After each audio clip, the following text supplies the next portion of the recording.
안녕하세요, 여러분. 소울 스토리타임에 오신 것을 환영합니다. 드디어 돌아왔습니다. 레나 존스 작가의 에거사 오들리 박물관 살인 사건을 시작합니다. 한 권에서 비밀 열쇠의 진실을 찾아냈던 천재 소녀 탐정 에거사 오들리.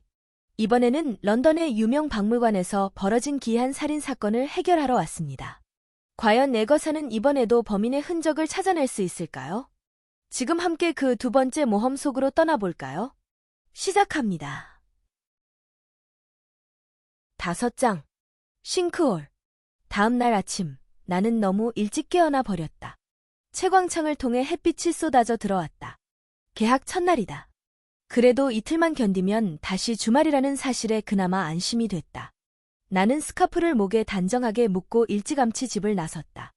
아직 관광객들로 붐비기 전인 한산한 공원과 길을 지나 학교로 걸어가면서 첫 번째 시험 과제로 받은 문자 A에 골몰했다. 여러 가능성을 생각해봤지만 A가 어떤 단어의 첫 글자일 거라는 원래의 가설로 돌아왔다. 두 번째 시험에서는 좀 더 확실한 방향을 잡을 수 있기를 기대했다. 새로운 학년이 될 준비를 마치고 세인트 레지스에 도착했을 땐 이미 운동장이 시끌벅적했다. 공기 중에도 흥분의 냄새가 묻어났다. 새로운 학기의 시작과 더불어 선물의 계절 12월을 향해 가파르게 내달리는 시기였기 때문이다. 명문 학교 세인트 레지스에는 입학 설명회에서 들은 내용에 혹해 특별한 분위기, 일명 속물근성과 엘리트주의를 즐기고 싶어하는 아이들이 전 세계에서 몰려든다. 덕분에 다종다양한 종교가 존재하지만 크리스마스철에 선물을 교환하는 문화는 모두 똑같은 듯했다. 크리스마스는 모두를 하나로 만드는 대단한 행사였다. 어쨌든 오늘은 새 학년이 시작되는 첫날이었다. 학생들은 삼삼오오 모여 그간의 소식을 따라잡느라 여념이 없었다. 몇 주 동안 서로 보지 못한 학생들은 각자에게 일어난 일을 들려주고 또 듣고 싶어 했다. 물론 대개는 요트나 고급 별장에서 지낸 6주간의 행적을 일일이 찍어 인스타그램에 올렸다. 멋진 외모의 가족들과 한껏 포즈를 취하고서 찍은 사진들이었다. 학생들 절반 정도는 아프리카, 인도, 말레이시아, 중국 등 고국에 다녀왔고 나머지는 프랑스나 스위스 같은 휴양지에서 일명 셀럽들과 어슬렁거리거나 캐리비안 섬에서 느긋하게 시간을 보냈다. 리암과 브리아나처럼 부모님이 아이들을 방치하거나 나처럼 아빠가 고급스러운 휴일을 보낼 여유가 없는 아이들만이 방학 대부분을 런던에서 보내며 함께 어울려 다녔다. 물론 오후 2시 반 정도만 되어도 새 학년에 대한 흥분은 다 흐지부지해질 터였다. 앞으로 남은 학기 동안 열심히 달릴 일만 남았다는 사실을 깨닫게 될 테니까. 그때쯤이면 차곡차곡 모아두던 재미있는 이야기도 다 바닥날 테고 집에 갈 때까지 버티려면 힘이 2배는 들 것이다. 그러나 아직은 새 학기 특유의 바삭바삭하고 신선한 느낌이 남아있었다. 나도 다른 애들처럼 운동장을 둘러보며 함께 떠들 친구들을 찾았다. 물론 다 찾아도 그 수는 많지 않을 거다. 어떤 무리는 핵심 인물만 해도 10명이 넘었고 왔다 갔다 하는 애들까지 치면 숫자가 꽤 많았다. 그런 무리는 나와 상관이 없다. 운동장 저 구석에 리암과 브리아나가 함께 서 있는 게 보였다. 나를 발견한 리암이 브리아나에게 뭐라 말했고 나는 웃으며 둘에게 다가갔다. 에거사. 브리아나가 나를 보고 환하게 웃었다. 어허? 얼굴이 좋아졌네. 우리 가고 난 다음에 푹 잤나 봐? 내가 마주보고 웃으며 말했다. 아기처럼 잤어. 근데 아기들이 정말 잘 자? 리암이 의심스러운 표정으로 말했다.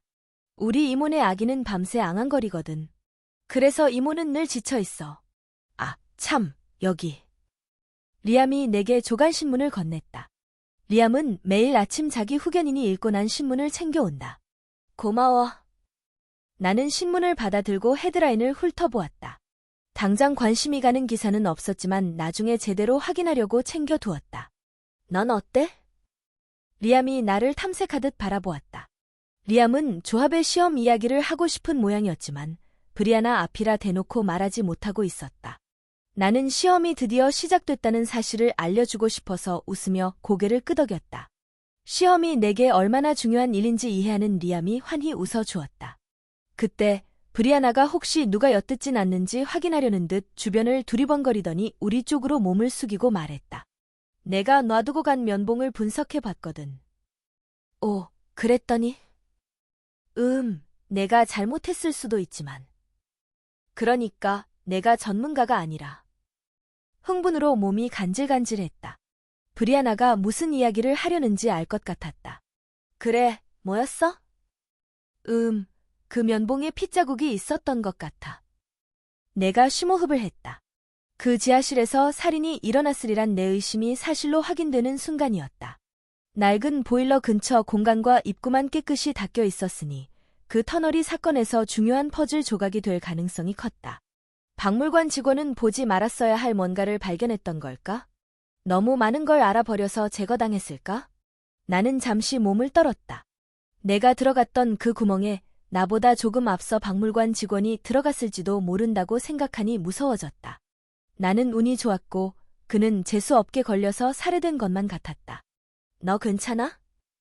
브리아나가 물었다. 응. 브리아나에게 분석해줘서 고맙다고 말하려는 찰나 새된 목소리가 들려왔다. 어이 거기, 재수들. 사라 레스본이었다. 사라의 사진은 인스타그램에 꾸준히 올라오고 있었지만 실제로 보는 건 몇 주 만이었다. 그런데도 조금 탄 것 말고는 크게 바뀐 게 없는 듯했다. 윤기 흐르는 금발, 어쩜 저 애의 머리는 항상 저렇게 단정할까. 잘 관리된 손톱, 작지만 비싼 보석 등 사라는 학기 전과 똑같은 모습이었다. 하긴 외모를 완벽하게 꾸미는데 이미 진이 빠졌을 테니 굳이 바꿀 이유가 없을 것이다. 브리아나 또한 전에는 이런 스타일이었고 사라처럼 금발을 지극정성으로 관리하곤 했었다. 브리아나가 사라의 친구였을 때 내게 했던 말과 행동 또는 다른 사람들에게 했던 짓들 중에는 잊을 수 없는 것도 덜어있지만 난 브리아나를 용서했다. 사람은 바뀔 수 있으니까. 게다가 최근 브리아나는 머리 절반을 밀고 파란색으로 염색했으며 캠던 시장에서 구제 가죽 재킷까지 사입을 정도였다. 교장 선생님 하그레이브 박사가 그런 일들로 브리아나에게 주의를 주게 될 줄 누가 알았을까. 그 애의 변화는 단연 눈에 띄었다. 꺼져, 사라. 브리아나가 결의에 찬 눈빛으로 예전 절친을 노려보며 나보다 먼저 앞으로 치고 나갔다. 어머, 아프기도 해라. 사라가 브리아나의 눈빛에 맞기라도 한 듯 뺨을 문지르며 느릿하게 말했다. 하지만 얼굴로는 활짝 웃는 표정을 지어 보였다. 브리아나를 잘못 건드렸다간 큰 코 다치겠다고 생각하는 것 같았다. 난 그냥 너희 둘에게 인사를 하고 싶었을 뿐이야. 사라가 둘이라는 말을 묘하게 강조했다. 사라는 리암과 브리아나를 번갈아 보면서 나를 의도적으로 무시하고 있었다. 사라는 지난 학기에 내가 런던 수질 오염 문제를 해결한 뒤로 유명인사가 됐을 때 몹시 화를 냈었다. 사라가 뒤늦게 생각났다는 듯 나를 돌아보았다. 오, 안녕. 에거사 오들리한 오들로. 내가 거기 있는 줄 몰랐네. 난 내 이름을 이상하게 부르는 사라의 행동에 반응하지 않으려 노력했다. 이따 교실에서 만나. 사라는 그 말을 남기곤 키들키들 웃으며 사라졌다. 나는 한숨을 쉬며 말했다.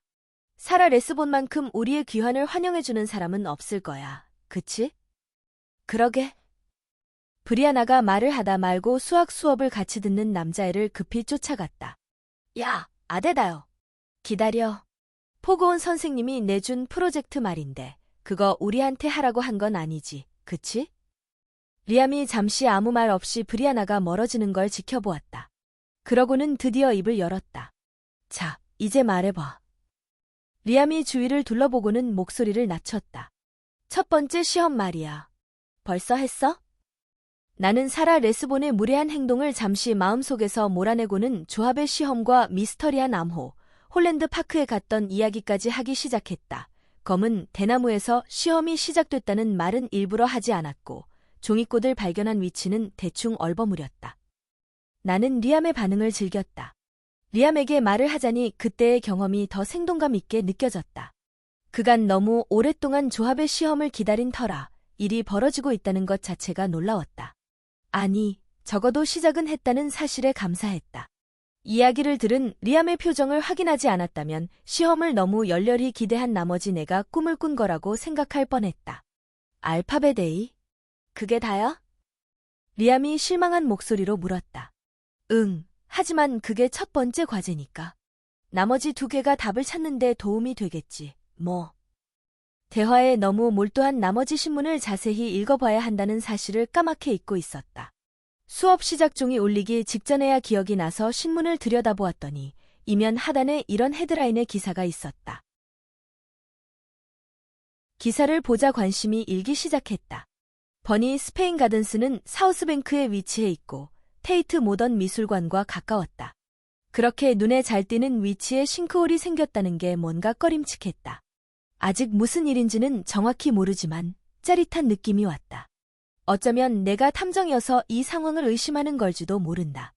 탐정이라면 머리 뒤쪽에서 드는 찌릿찌릿한 직감을 믿고 따라야 하니까. 대체로 그런 직감은 믿을 만하고 직감을 따르면 단서를 찾을 가능성도 높아진다. 물론 그런 느낌이 클수록 잘못된 방향으로 갈 가능성 또한 높아지겠지만 나도 그런 경험이 여러 번 있다. 그런 찌릿함만 믿고 헛발질하느라 나무 뒤에 숨어야 했던 적도 있고 커피숍 바리스타로 위장해 숨어든 적도 있다. 하지만 그런 실패를 겪었다 해서 본능을 따르지 않는다면 어떤 모험도 할 수 없을 것이다. 지금 나는 찌릿한 직감을 믿고 따라야 할지 아니면 무시하고 첫 번째 수업을 들어야 할지 선택해야 하는 기로에 서 있었다. 학교 정문으로 걸어가다가 리암을 돌아보며 물었다. 우리 첫 수업 뭐지? 당연히 이중수학이지. 리암이 손바닥까지 비벼가며 신이 나서 대답했다. 리암은 수학을 좋아한다. 그러나 나는 아니다. 리암에게는 수학이 블록버스터 영화만큼 흥미진진한 과목이다. 나는? 그저. 목요일 1교시로 이중수학 수업을 들어야 한다면 남들이 느끼는 만큼만 좋아할 뿐이다. 아, 그렇지. 내가 갈피를 못 잡은 채 말을 흐렸다. 리암이 내 표정과 번들거리는 눈빛에서 뭔가를 읽은 모양이었다. 오, 애거사, 안 돼. 뭐? 무슨 얘긴데? 브리아나가 출입구에서 우리 옆으로 다가오며 물었다. 그러고는 우리 둘을 번갈아 바라보며 무슨 일인지 알아내려고 애썼다. 아무것도 아니야. 내가 말했다. 쟤 또 학교 땡땡이 치려고 해. 리암이 대답했다. 브리아나가 나를 돌아보았다. 진짜? 나는 하얀 거짓말이라도 하려 했지만 브리아나가 너무 빤히 쳐다보는 바람에 그럴 수 없었다. 맞아. 신문에 좀 확인해 보고 싶은 게 있어서. 리암과 달리 브리아나는 내게 허락하듯 미소를 지었다. 리암은 이미 몇 차례 내가 조사한다는 핑계로 도망가는 걸 견뎌온 반면 브리아나는 모든 게 새로웠기 때문에 나의 반항적인 면을 볼 때마다 놀라곤 했다.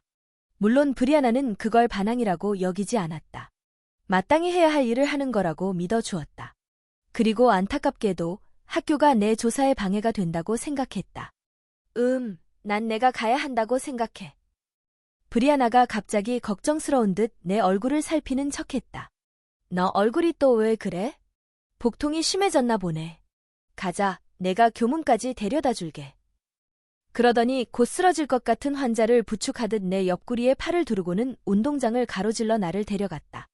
나도 브리아나의 행동에 고마움을 느끼며 고개를 숙이고 배를 감싸 쥐고선 아픈 신용을 했다.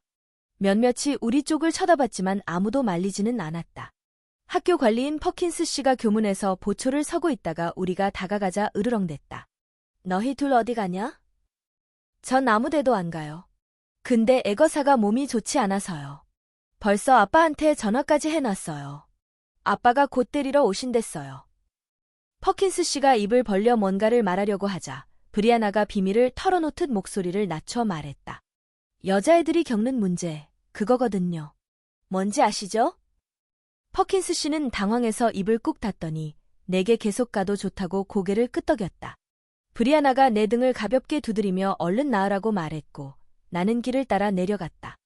리암과 브리아나는 자습 시간에 최선을 다해 나를 변호해 줄 테고 나아가 리암은 선생님이 출석을 부를 때 내라고 녹음된 내 목소리를 틀어주리란 걸 알았다.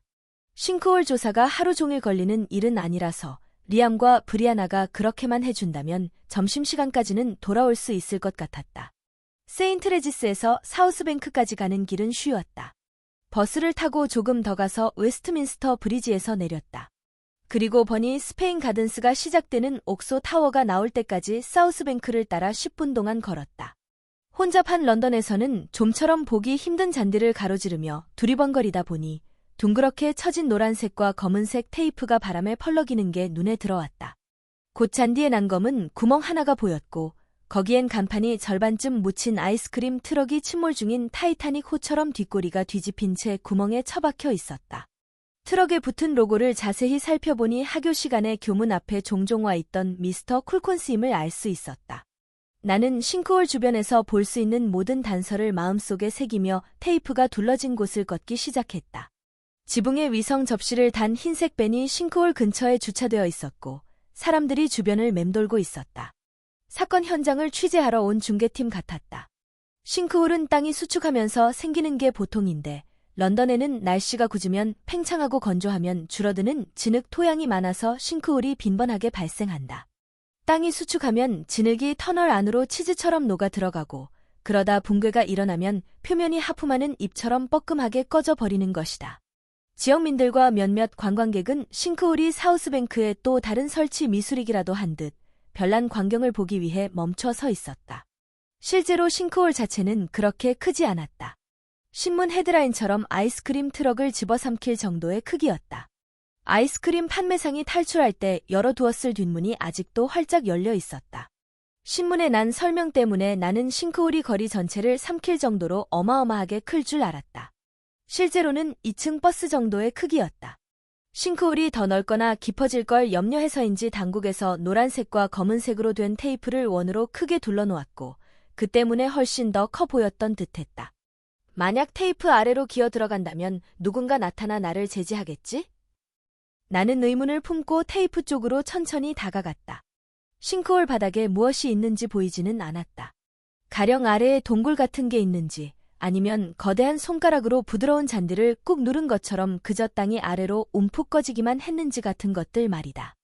내가 테이프에 손가락을 대고 막 들어 올리려는 순간 누군가 바로 옆에서 부드러운 목소리로 말했다. 이건 못 본 걸로 하고 조사를 멈춰. 목소리가 들리는 쪽으로 고개를 돌리자 후드티를 입고 얼굴에 스카프를 감은 것도 모자라 선글라스까지 낀 여자 한 명이 서 있었다. 얼마나 분장을 단단히 했는지 얼굴을 알아보기 어려웠고 심지어 목소리도 제대로 구분되지 않았다. 네? 누구세요? 내가 놀라서 물었다. 여자가 더욱 다급한 목소리로 다시 말했다. 이거 하지 마. 애거서 오들로. 조사를 멈춰. 그러고는 나한테서 멀어져 사우스뱅크 쪽으로 걸어간 뒤 군중 속으로 사라졌다. 물론 여자를 쫓아가 내 이름을 어떻게 아는지, 내가 조사하고 있다는 사실은 또 어떻게 알아냈는지 물어볼 수도 있었다. 그러나 뭔가가 나를 막았다. 아마 여자의 당당한 태도와 벌건 대낮에 내게 다가와 마치 오래된 친구처럼 내 이름을 불렀다는 사실 때문인 것 같았다. 여자의 말투와 태도는 확신에 차 있었고 나는 그런 확신은 주로 힘을 상징한다고 믿는다. 자신을 보호할 줄 아는 사람은 보통 두려울 게 없는 법이다. 그래서 나는 여자를 쫓지 않았다. 내가 보니 스페인 가든스로 갔다는 걸 아는 사람은 리암뿐인데 여기에서 정체를 철저히 숨긴 여자와 함께 사라져 버린다면 추적에 큰 어려움이 생길 터였다. 만약 내게 무슨 일이 생긴다 해도 어디를 찾아야 할지 아는 사람은 아무도 없을 것이다. 나는 6주 전쯤 왕립지리학회 근처 모퉁이에서 당했던 일이 생각났다. 그때는 누군가가 어두침침한 곳에서 튀어나와 클로로포름에 적신 천으로 내 입을 틀어막고는 조사를 그만두라고 귀에 대고 속삭였었다. 그런 부류의 사람들, 내가 맞부딪혀서 찾아내는 부패한 사람들은 내 조사를 막고 싶어 한다. 그들은 늘 친절한 조언을 하고 나를 위한 일이라고 말하면서 내 조사에 선택권이 있는 것처럼 행동한다. 몇 분 더 싱크홀 주변을 걸으며 자세히 살피면서도 나를 지켜보고 있을지 모를 누군가를 경계했다. 새 중계팀이 싱크홀 옆에서 방송을 시작했고 나는 카메라에 잡히지 않으려고 주의했다. 마침내 더는 둘러볼 게 없는 듯해서 버니 스페인 가든스에서 빠져나와 곧바로 사우스뱅크로 갔다. 그러고는 테이트 모던 쪽으로 방향을 정한 뒤 엘리자베스 여왕시대 극장으로 재현한 셰익스피어 글로브 극장을 따라 좀 더 걸어갔다. 날씨가 덥고 습해서 블레이저를 벗어 배낭에 넣었다. 나는 잠시 난간에 기댄 채 바다로 천천히 흘러가는 템스강을 굽어보았다. 수면에는 갈매기들이 깐닥거렸고 카메라를 든 관광객을 가득 실은 배가 지나갔다. 휴대폰을 꺼내 전원을 켠 뒤 리암에게 싱크홀을 유발할 만한 원인이 지하에 있는지 보니 스페인 가든스의 지지를 조사해달라고 문자를 보냈다. 그러고는 다시 전원을 끄고 계속 걸었다. 걷다 보면 생각이 정리되는 경우가 많다. 기차의 차창 밖을 물끄러미 내다볼 때처럼 반복적인 움직임이 뇌를 쉬게 하는 역할을 해서인지 전에는 어렵게만 보이던 문제들이 갑자기 풀리는 수가 있었다. 푸아로의 표현대로 작은 회색 세포가 움직이기 시작하는 것이다. 나는 품었던 의문들을 지나가는 관광객들의 이마에 문신처럼 새기는 상상을 하며 하나씩 떠올려 보았다. 견고한 사람은 대체 누구? 그리고 싱크홀은 조합의 터널 위에 생긴 걸까? 박물관 살인과 연관 있을까? 처음에는 첫 번째 질문과 마지막 질문과의 연관성이 약해 보였다. 그러나 곱씹어 볼수록 그 질문들이 서로 연결되었다는 생각을 지울 수 없었다. 그러니까 내게 견고한 사람은 한동안 나를 지켜봐 온 게 틀림없다. 그렇지 않다면 싱크홀까지 나를 따라온 이유가 무엇이겠는가? 만약 그 사람이 나를 지켜본 게 사실이라면 내가 대형 박물관 사건을 조사하고 있다는 것도 알고 있을 터였다. 그러니 종합해보면 첫 번째와 두 번째 질문이 세 번째 질문을 만들어낸 것이다. 아주 간단하다. 나는 거대한 문제에 개입한 거고 6주 만에 제대로 된 사건을 만난 거였다. 나는 아주 잠시 내가 할 수 있는 일을 다 했다는데 깊은 만족감을 느꼈다. 그러고는 사우스뱅크에 늘어선 가판대에서 핫초콜릿을 사들고 지리 수업이라는 필요학을 이행하기 위해 웨스트민스터 다리 쪽으로 방향을 틀었다. 학교로 다시 들어가는 건 나올 때만큼 쉽지 않았다. 체육 선생님의 눈을 피해 체인이 감긴 철장 아래를 기어간 뒤 덤불을 헤치고 들어가야 했다. 다행히도 리암과 브리아나가 자습 감독 선생님과 여러 선생님들에게 내가 집에 돌아가야 할 만큼 아팠다고 잘 둘러댄 모양이었다. 그 덕에 이제는 배도 아프지 않고 몸도 다 나아서 수업하기에 무리가 없다고 지리 선생님을 설득하느라 고생했다. 나는 이미 다 알고 있는 지질 구조판과 대륙 이동설 같은 이론을 들으며 수업 시간을 견뎠다. 다음은 급식실에서 점심을 먹을 시간이었다. 세인트레지스 아이들은 허세 가득한 부모님들을 만족시키려고 식당이나 급식소 같은 멀쩡한 이름을 두고 굳이 카페테리아라고 불렀다. 나는 식당에서 리암과 브리아나에게 사우스뱅크에서 있었던 일을 모두 이야기해 주었다. 리암은 몹시 걱정이 되는지 계속 앓는 소리를 했다. 에거사, 더는 위험한 모험을 하지 말아줘. 조사를 멈추는 게 좋을 것 같아. 브리아나의 반응은 달랐다. 그 사람들이 손대라고 경고까지 했으니 에거사는 더 적극적으로 덤벼들걸. 나는 브리아나에게 고마움의 미소를 보냈지만 리암은 더 걱정되는 표정을 지었다. 바로 그거야. 에거사가 적극적으로 달려들면 박물관 직원을 살해한 사람이 쟤를 쫓을 수도 있어. 나는 에거사가 그런 일로 위험해질 거라고는 생각하지 않아. 브리아나가 말했다. 내가 한숨을 쉬었다. 자기 일도 아니면서 나더러 이래라 저래라 하지 좀 말아줄래? 난 지금 여기 있고 내 일은 내가 결정할 수 있어. 그래? 방금 너한테 일어난 일을 보고도 그런 말이 나와? 나는 스푼으로 커스터드를 찔렀다. 나 괜찮아. 유난 좀 떨지 마. 리암의 눈이 염려로 커다래지는 걸 본 내가 안심시키듯 말했다. 조심할게. 약속하지? 응, 약속할게.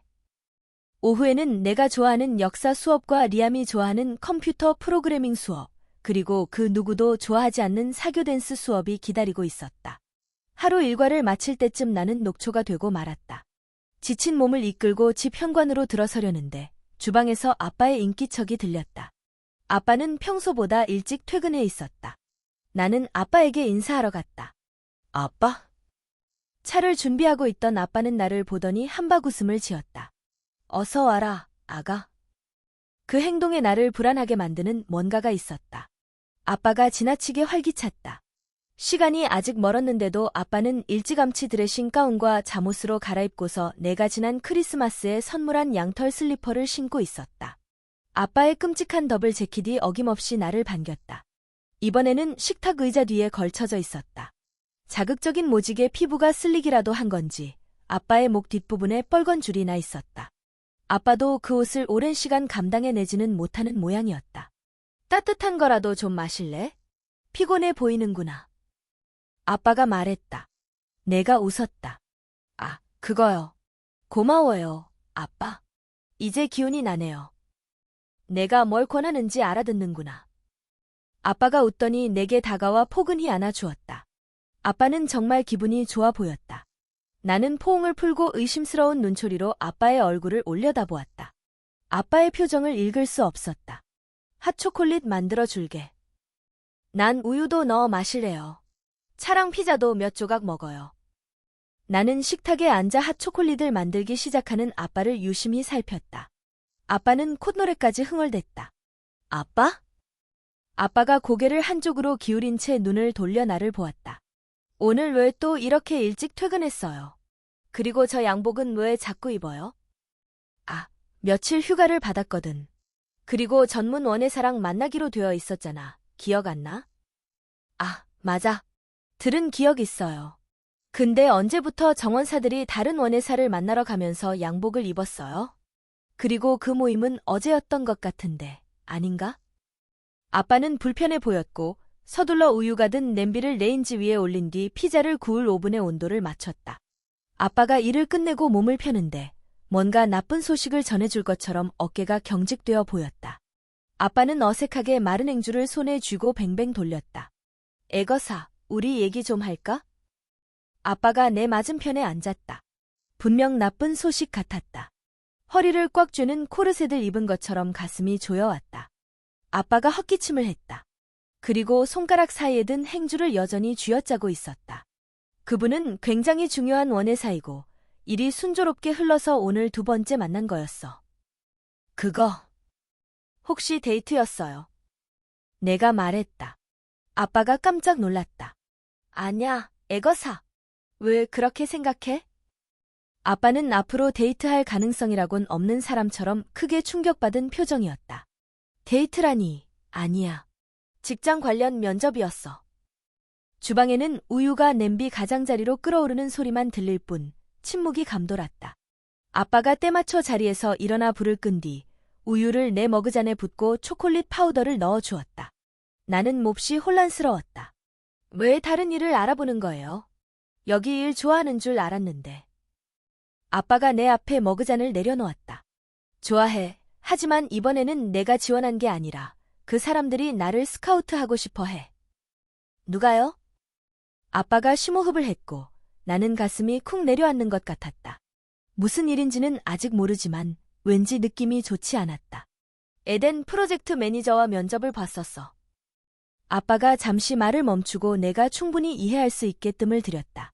어제 면접을 잘 봐서 오늘 두 번째로 본 거야. 그 사람들이 날 만나려고 일부러 런던에 왔어. 아빠는 흥분을 감추지 못했다. 하지만 에덴 프로젝트는 별표 코널에 있는 거 아니에요? 별표 영국 남서부의 주. 맞아. 근데 들어봐, 아직 일자리를 제안받은 건 아니야. 아빠가 죄책감 어린 얼굴로 말을 이었다. 그 사람들이 하루나 이틀 뒤에 다시 온다고 했어. 머리가 너무 복잡해서 한동안 아무 대답도 할 수 없었다. 만약 아빠가 그 일자리를 받아들이면 나는 친구들과 문지기 조합 모두와 멀어지게 된다. 모래 해변과 야자수가 가득한 코널은 아름다울지 모르지만 런던을 떠나는 건 여태까지 꾸려왔던 내 삶이 끝나는 것과 다름없었다. 런던을 떠나고 싶지 않은 이유는 수천 가지라도 말할 수 있지만 특히 한 가지 이유가 계속 마음에 걸렸다. 런던은 엄마의 도시다. 런던은 엄마가 나고 자란 곳이며 죽음을 맞이한 곳이기도 하다. 지금 엄마는 이곳에 묻혀 있다.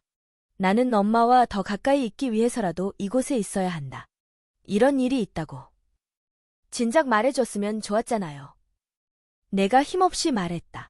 아빠가 멋쩍은 표정을 지었다. 너한테 계속 말하려고 했어. 면접 결과가 좋지 않을 줄 알았거든. 그냥 궁금해서 가본 거기도 했고. 그런데 두 번째 면접을 너무 잘 봐버린 거예요. 그 말이 아니잖아. 좋은 사람들이었어. 아, 잘 모르겠다. 아빠가 손가락으로 머리카락을 훑었다. 내겐 정말 좋은 기회일 수 있어. 내가 무슨 말을 해줘야 되겠니? 아빠가 애원하듯 말했다. 그 일을 할 생각이 없다고. 우리가 코널로 이사 가는 일은 없을 거라고. 내가 친구들을 두고 떠나지 않아도 된다고. 얼굴에 눈물이 흘러넘쳤고 목이 메서 말이 제대로 나오지 않았다. 나는 의자를 뒤로 밀고 자리에서 일어섰다.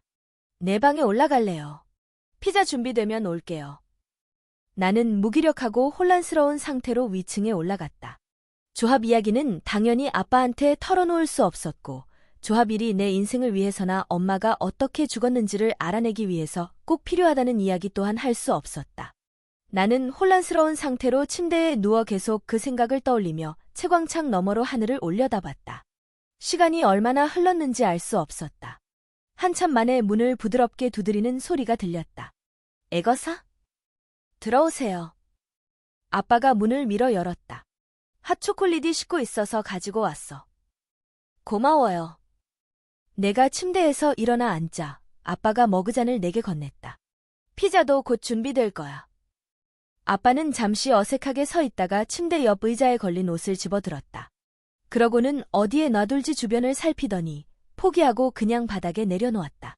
아빠가 의자에 앉았다. 애거사, 갑자기 이렇게 말할 생각은 아니었는데. 그거 할 거예요. 그 일 말이에요. 글쎄, 내 경력으로 보자면 한 번에 몇 단계나 올라서는 일이야. 그 사람들이 날 간부로 훈련시키고 싶어 하거든. 멋지네요. 미소를 지었지만 활짝 웃지는 못했다. 아빠? 그날. 그러니까 엄마가. 나는 차마 말을 끝맺지 못했다. 아직도 죽었다는 말을 하기가 힘들었다. 난 그 사람들이 한 얘기가 의심스러워요. 경찰이 아빠한테 한 얘기 말이에요. 아빠가 슬픈 얼굴로 고개를 저었다. 아가, 왜 또 그 얘기를 하니? 그러니까. 만약 우리가 엄마를 두고 이사 가버리면. 아빠가 고개를 끄덕였다. 알아? 하지만 난 내가 알고 있는 걸 너한테 다 말해줬어. 경찰이 나한테 한 말, 응급구조원이 한 말, 목격자가 한 말. 아빠의 말이 모두 사실이란 걸 알고 있어서 오히려 한숨이 났다. 아빠는 알고 있는 모든 것을 이야기해 주었다. 그러나 그 사실을 다시 확인하지 않을 수 없었다. 나는 지금 어떤 사건이 벌어지고 있고 누군가 정보를 맡고 있다는 사실을 알기 때문에 직접 조합의 파일에 접근해서 엄마의 죽음에 얽힌 진실을 알아내고 싶은 생각밖에 없었다. 일단 조합 회원이 돼서 자료실에 접근할 권리를 부여받으면 엄마가 어떤 사건을 담당하던 중에 죽었는지, 엄마에 관해 어떤 자료가 남아있는지 찾아볼 수 있을 것이다. 하지만 그 자료에 접근하기를 기다리는 과정이 나를 미치게 만들고 있었다. 일단 시험이 끝나면. 아가, 난 내가 너무 많은 일을 겪게 될까봐 걱정이야. 아빠가 끝없이 이어지는 내 생각의 고리를 끊었다. 그건 좋지 않아. 뭘 하든 내 엄마가 돌아오지는 못해. 나도 그걸 바라는 건 아니에요. 아빠가 내 무릎을 토닥였다. 그냥 잊어버리려고 노력해보렴. 난 피자가 다 구워졌는지 보러 가야겠다. 아빠가 일어났다. 아빠 일에 이렇게 반응해서 미안해요. 괜찮아, 아가. 널 탓하지 않아. 너무 갑작스런 일이었잖니. 내가 고개를 끄덕였다. 그 사람들이 아빠한테 일자리를 줄까요? 나야 알 수 없지. 기다려보자. 그때 놀라도 늦지 않아. 내가 미소를 지으며 고개를 끄덕였다. 아빠, 정원 가꾸기 쇼 볼 거예요. 너만 좋다면. 아니면 내 것도 가지고 와서 함께 먹어도 되고. 내가 고개를 저었다. 아니요, 괜찮아요. 그냥 내 피자만 가져다 주세요. 아빠가 경례하는 자세를 취했다. 네, 알겠습니다.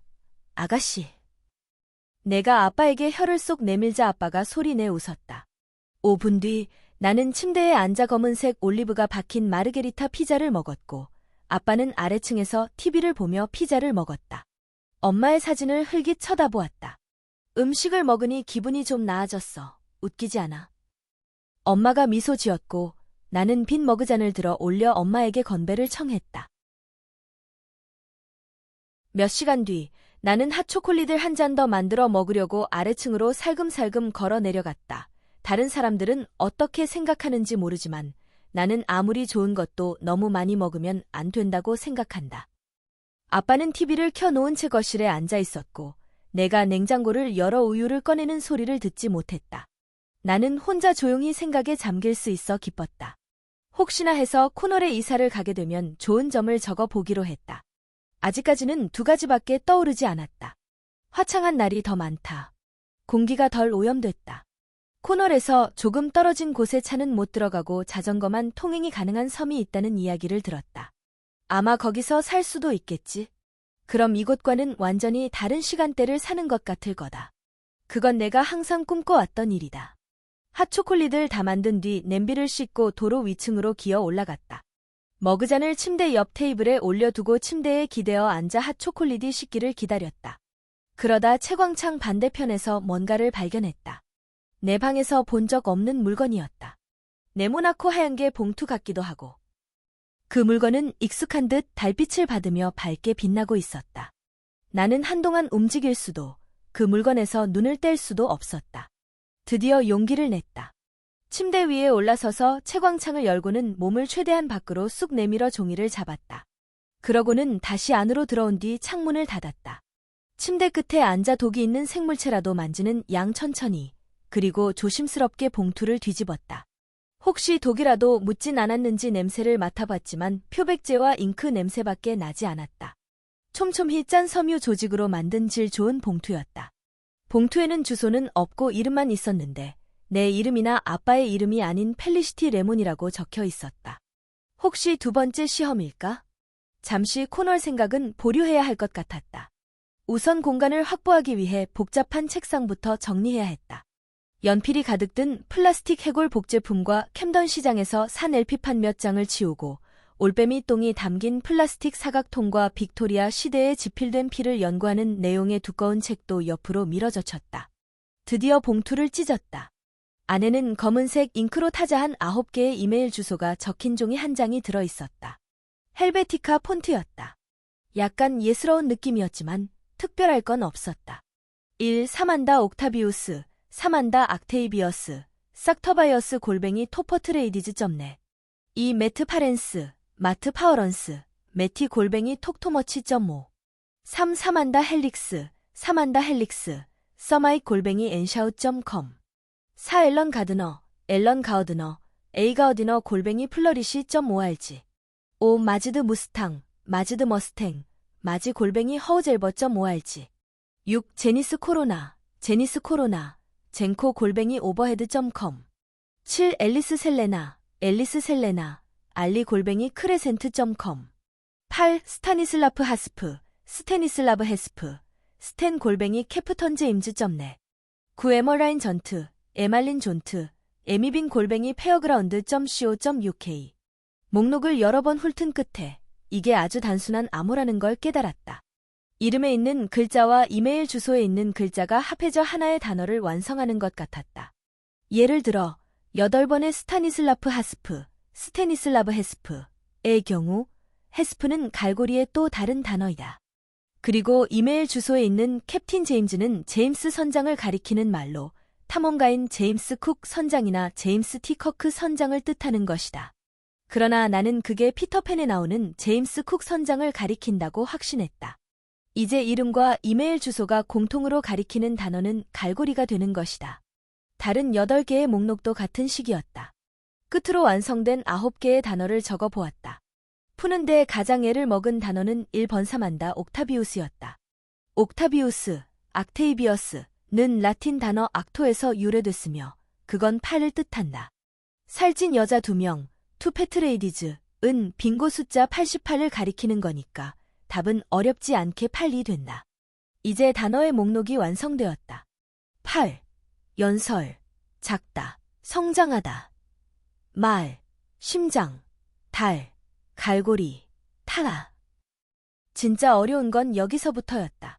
단어를 찾아내는 것도 이따금 까다롭긴 했지만 토요판 신문의 십자말풀이보다 크게 어렵지는 않았다. 그러나 단어를 연결해서 의미를 알아내는 것은 완전히 다른 수준이었다. 나는 공책을 물끄러미 쳐다보았다. 전에 이 단어들을 본 적 있었나? 이해되지 않는 무언가가 머리 뒤편에서 나를 괴롭혔다. 가끔 사건의 실마리를 풀 때도 이런 기분을 느낀 적 있었다. 머릿속 어딘가에 해답이 있는 것 같아서 포기하고 싶지 않았다. 나는 눈을 감고 머리 위 칠판에 단어를 그려보며 채널 변경을 했다. 그러자 단어들이 흐려지면서 누군가 말하는 소리가 들렸다. 장 선생님 목소리였다. 나는 눈을 번쩍 떴다. 이런 단어 배열을 봤던 기억이 떠올랐다. 그리 오래전 일이 아니었다. 그건 병병면의 상징에 있던 기억을 돕는 연상시였다. 나는 머릿속으로 그 시를 쭉 떠올려 보았다. 하늘로 솟구치는 지붕이 한강변을 흐르는 2개의 굽이 위에 놓여 있도다. 8, 8, 자가 넓게 펼쳐져 있고 그 안에 말씀 자가 숨어들었도다. 너도 작고 나도 작으며 너도 자라고 나도 너와 함께 자라며 그 안에는 말의 왕이 지배하는도다. 그 아래에는 심장이 있고 옆에는 달이 있으며 튀김 반죽이 축 처지도록 고리를 매달아 새냥으로 마차를 타고 우리는 달리네. 병병면은 흔치 않은 음식이고 그걸 만드는 음식점도 많지 않다. 다행히 놀랄 일은 아닐 테지만 검은 대나무는 이 반고에서 가장 맛있는 병병면을 만들어낸다는 평가를 받는다. 내가 그 복잡한 중국어 글자를 처음으로 본 장소도 그곳이었다. 그러니 수수께끼를 풀기 위해서는 검은 대나무로 가야 했다. 늦은 시각이지만 거리에는 아직 사람들이 남아있을 것이다. 만약 누군가 나를 쫓고 있다면 최대한 눈에 띄지 않는 게 좋았다. 나는 깔끔한 검은색 스웨터와 레깅스로 갈아입은 뒤 턱까지 오는 머리를 같은 색의 모자에 쑤셔 넣었다. 좀 덥겠지만 눈에 띄지 않으려면 어쩔 수 없었다. 나는 얼른 거울을 들여다보고는 채광창 쪽으로 갔다. 밤 공기는 생각했던 것보다 차가웠고 약한 산들바람이 나를 휘감았다. 나는 지금까지 피곤했던 것도 다 잊고 지붕 위에 올라가 균형을 잡고는 나무를 향해 발을 뻗었다. 그저께 밤 터널에서 달린 탓에 온몸이 쑤셨지만 일단 나뭇가지를 밟고 아래로 기어 내려가기 시작하자 몸이 자동으로 움직였다. 아드레날린이 넘쳐 흘렀고 마음속에는 오직 수수께끼와 최대한 빨리 소호에 도착하고 싶다는 생각밖에 없었다. 나는 바닥에 도착한 뒤 집을 등진 채 조용히 잔디를 가로질러 하이드파크의 어둠 속으로 내달렸다. 곧 속도를 줄여 안정된 페이스를 유지하며 공원 밖으로 나갔다. 마침내 소호를 통과했고 검은 대나무가 보일 때까지 계속 달려갔다. 런던의 거리는 버림받은 듯 고요했다. 레스토랑 양쪽에 있는 가게와 카페들은 불이 꺼져 있었지만 검은 대나무의 뿌연 창문으로는 빛이 새어나왔다. 얼른 문으로 가서 창문 안을 살폈다. 빨간색과 금색의 장식과 행복한 듯 손을 흔드는 고양이 그림이 차례로 보였고 여러 음식이 등장하는 메뉴판에서 병병면의 상징을 발견했다. 문을 두드리기 전에 내가 뭔가 놓치진 않았는지 머릿속으로 수수께끼를 잠시 되새겨 보았다. 이곳이 내가 마땅히 와야 할 장소라는 확신은 들지만 뭔가를 가져와야 했던 건 아닌지 또는 정해진 횟수만큼 문을 두드려야 하는 건 아닌지 고민됐다. 딱히 생각나는 건 없었지만 혹시 몰라서 수수께끼 단서의 개수만큼 문도 9번 두드렸다. 잠시 뒤 유리창 너머 어두운 곳에서 그림자 하나가 움직였고 장 선생님으로 보이는 사람이 나사와 체인을 풀고 문을 열어주었다. 문이 안으로 열리자 장 선생님이 옅은 미소를 짓고서 불빛의 윤곽을 드러내며 문간에 서 있었다. 나는 약간 숨을 헐떡였지만 장 선생님은 조용히 서 있을 뿐이었다. 선생님은 내가 온 것을 분명 기뻐하면서도 내게서 특별히 듣고 싶은 말이라도 있는 듯 머리를 갸웃거렸다. 내가 부탁하고 싶은 건 하나밖에 없었다. 병병면 한 그릇 먹고 싶어서요. 있어요? 장 선생님의 희미한 미소가 한바구음으로 바뀌었다. 심지어 선생님은 안도의 한숨을 쉬는 것 같았다. 그러다 제정신이 드는지 고개를 강하게 끄덕이고는 문간에서 뒤로 물러나 나를 텅 빈 레스토랑 안으로 안내했다.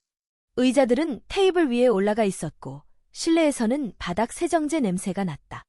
카운터 뒤에서는 드레싱 가운을 입은 바이가 의자에 걸터앉아 크게 하품을 하고 있었다. 너 왔구나. 바이가 소리쳤다. 내가 손을 흔들자 바이도 마주 손을 흔들어 주었다. 장 선생님이 아무 말 없이 테이블을 가리켰고 나는 그리로 가서 앉았다. 선생님은 카운터 뒤로 사라지더니 주방에 들어갔다. 식당 안에 깊숙이 들어와 있어서인지 바닥 세정제뿐 아니라 얼큰한 냄새도 나기 시작했다. 내게 줄 음식은 이미 끓고 있었다. 장 선생님이 주방에서 일하는 소리가 들려왔다. 사실 이런 일은 드문 편이다. 숙달된 무의 고수가 되면 주전자와 냄비가 달그락거리는 소리는 내지도 않는다. 모든 게 우아하고 정돈되어 있다. 바이가 의자에 앉아서 나를 지켜보고 있었다. 바이의 눈길 때문에 조금 불편했다. 바이도 내가 뭔가 해주기를 기다리는 걸까? 내가 뭘? 내가 큰 소리로 물으려는데 바이가 더 활짝 웃더니 입술에 손가락을 가져다 대며 고개를 저었다. 그럼 말하지 말아야지. 알았어요. 나는 주방에서 새어나오는 맛있는 냄새에 배가 꼬르륵거리는 소리를 들으며 어두운 식당에 앉아 있었다. 그렇지만 내 머릿속은 오로지 시험 생각밖에 없었다. 나는 시험에 관한 정보를 더 찾게 되기를 기대하느라 시험 결과를 기다리느라 몸이 간질간질해지는 걸 느꼈다. 기다린 지 적어도 30분은 지난 것 같아 카운터 시계를 확인하니 고작 10분이 지나고 있었다. 그때 장 선생님이 내가 먹을 음식을 쟁반에 담아서 가지고 나왔다. 바이가 장 선생님을 따라 테이블로 왔고 두 사람은 내 맞은편에 앉았다. 김이 나는 국수 사발이 앞에 놓이자 일단 맛있는 냄새부터 실컷 음미했다. 병병면은 이상한 음식이다. 이 음식은 산시성의 7대 불가사의 중 하나로 알려져 있다. 보통 국수의 면발은 길고 가는데 병병면은 면이 넓어서 면을 빨아들인 뒤 중간에 꼭 한 번 잘라 먹어야 한다. 국물은 톡 쏘면서도 깊은 맛이어서 냄새만 맡아도 눈물이 핑 돈다. 나는 선생님에게 잘 먹겠다고 인사했고 우리는 잠시 아무 말 없이 앉아 있었다. 나도 내가 무엇을 기다리는지 확신할 수 없었다. 그러다 곧 한 가지 사실을 깨달았다. 장 선생님과 바이는 내게 줄 어떤 단서도 없고 그저 내가 병병면이나 먹기를 기다리고 있는 거였다. 젓가락을 집어들기 전에 내가 발견한 거라곤 병병면이 담긴 그릇이 검은 대나무에서 평소에 사용하던 사기 그릇이 아니라는 점이었다. 흰 바탕의 대나무 그림이 그려진 익숙한 그릇이 아니라 파란색 연꽃이 무성하게 피어있는 그릇이었다. 내가 찾고 있는 게 무엇인지는 정확하지 않지만 적어도 이 그릇과 관련이 있다는 건 알 수 있었다. 우선 젓가락을 집어들고 포장지를 벗긴 뒤 나무젓가락을 반으로 잘라 김이 모락모락 나는 면발을 집어 올렸다. 육수가 어우러진 깊은 맛이 일품이었다. 면발을 내려놓고 숟가락을 집어 알맞게 간이 된 진한 국물을 한 모금 먹었다. 몹시 뜨겁고 맛있었다. 혀를 조금 대긴 했지만 국수 자체나 국물에는 별다른 게 없었다. 내가 아는 맛 그대로였다. 평소와 달리 계피가 많이 들어가 맛을 해친다거나 실마리가 될 만한 이상한 감초 따위가 든 것 같지도 않았다.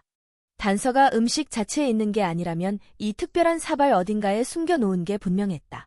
그릇 표면에 있는 손으로 그려진 푸른색과 흰색의 연꽃 모양을 다시 살펴보았다. 아름다웠지만 이번에도 특별한 점은 없어 보였고 눈여겨봐야 할 단서도 찾지 못했다. 이번에는 한 입씩 후후 불어가며 좀 더 빨리 국수를 먹어보았다. 또 한 번 혀가 타는 것 같았고 눈물이 차올랐다. 열기 때문에 콧물도 조금 흘러서 냅킨으로 코를 풀까 고민하다가 그냥 훌쩍이기로 했다. 그걸 알아챈 장 선생님이 내게 깨끗한 티슈를 건넸는데 계산된 행동 같아 보이지는 않았다. 국수를 먹는 동안 시간은 계속해서 흘렀고 식당은 적막하기만 했다. 장 선생님과 바이는 테이블 맞은편에 앉아 내가 먹는 장면을 끝까지 지켜봐 주었다. 내가 마치 시베리아와 알타이 산맥을 가로지르는 긴 여정을 끝내고 돌아온 메신저이고 병병면이 힘든 임무를 끝내고 돌아온 사람에게 제공되는 귀중한 음식인 것처럼 느껴졌다. 나는 식당 문간에서 부츠에 묻은 눈을 발로 차 털어내고는 테이블에 앉아 이 선물 같은 음식을 대접받는 상상을 했다. 나쁜 보상은 아닌 듯했다. 내가 음식 먹는 걸 누군가 지켜본다는 게 조금 불편하긴 했지만 나는 먹는 동안 계획하고 상상하고 단서가 무엇일지 추측하느라 그들의 눈길을 신경 쓸 겨를이 없었다.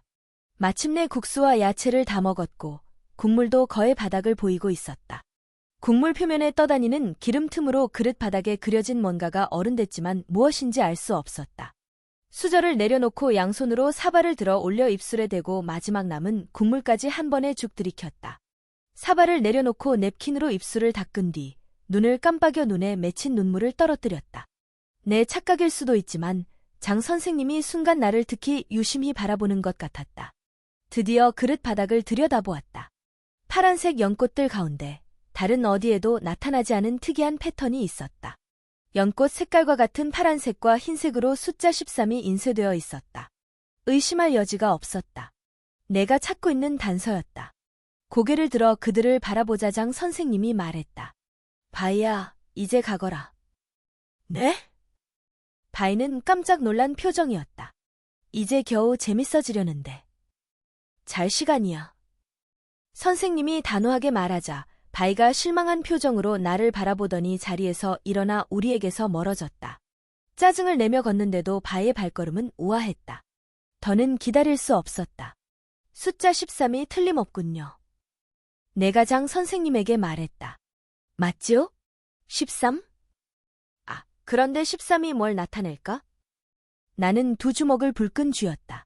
한밤중에 암호로 된 이메일 주소를 풀고 이곳까지 달려왔는데 숫자를 발견하고도 아직 시험이 끝나지 않았다니. 믿을 수가 없었다. 눈을 감고 머릿속에 있는 13과 관련된 정보들을 불러냈다. 나는 고개를 저었다. 모양새를 유심히 봐. 장 선생님이 말했다. 그러자 어떤 생각이 머리를 스쳤다. 바닥에 있는 13을 들여다보면서 1과 3이 합해진 모양을 상상해 보았다. 이거 혹시 알파벳 B예요? 내가 잘못 생각했을지도 몰라서 순간 숨도 못 쉴 정도로 긴장했다. 그때 장 선생님의 얼굴에 환한 미소가 번졌다. 선생님이 내 손을 잡고 흔들었다. 잘했어, 애거사. 압박이 심했을 텐데도 침착함을 유지했구나. 주변이 흔들려도 넌 균형을 유지했어. 넌 2번째 시험을 통과했어. 장 선생님이 다시 미소 지었다. 설마 지금 또 윙크를 한 건 아니겠지? 집에 도착했을 때는 한밤중이었다. 아빠가 깊이 잠들었을 것 같아서 나무를 기어오르지 않고 현관으로 들어갔다. 위층에 올라가니 올리버가 내 방문 앞에서 웅크린 채 자고 있었다. 올리버 위를 넘어 방 안으로 들어갔다. 문을 닫고 그곳에 기댔다. 이 방을 나서고부터 아주 긴 시간이 흐른 것 같았다. 문제를 푸는 건 물론이고 소호까지 걸어갔다 다시 돌아오는데 시간이 꽤 걸리긴 했다.